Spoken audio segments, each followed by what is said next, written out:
What's the easiest way to get into cybersecurity? In this video, I'm going to show you what easy actually means in this field and why most people make it harder than it really needs to be. Here's something most people don't realize. There are many entry-level cybersecurity roles that don't require coding or deep technical expertise. Instead, these roles require skills like clear thinking, attention to detail, following structured processes. These are skills a lot of people already use in their current jobs. My name is Kimberly Simon, and I help non-technical professionals find and start cybersecurity careers without needing to code. Most people hear cybersecurity and they just assume it's hard. They assume it's completely out of reach for them and their experience. And yes, some parts are hard, but not all of it. The mistake people make is this. They try to start in the most complex areas first. Let me explain it like this. Imagine walking into a gym for the very first time and going straight to the heaviest weights. No warm-up, no guidance, no plan.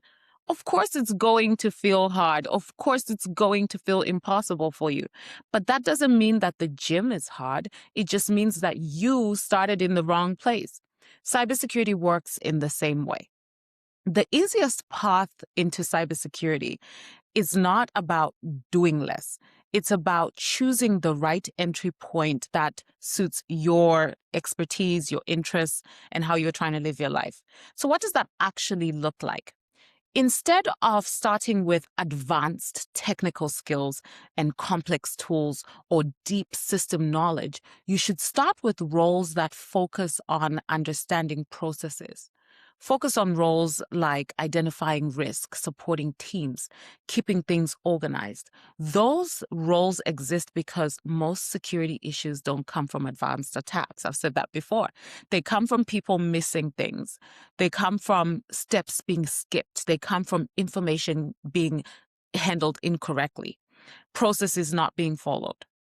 Companies need people who can keep things consistent.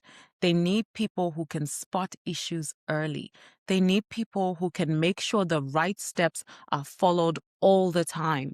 That's where many non-technical cybersecurity roles sit. So the shift that matters here is easy doesn't mean no effort. It means aligned effort. So when you choose a path that fits how you already think, how you already work, and the things that you like to do, learning feels a little bit more natural. You're not forcing it. You're building on something you already have. You're building on skills that are already natural to you. If you've been thinking cybersecurity feels too hard, maybe it's not for me, let me take a step back, it might not be the field, whatever you've been telling yourself, it's probably the problem with where you're starting. If you don't know which entry point makes the most sense for you, there's a simple way to figure that out. I'm going to share the link to Cybersecurity Role Finder below. If you're not already following me, follow me for more practical insights on how to break into cybersecurity without needing to be technical. See you in the next video.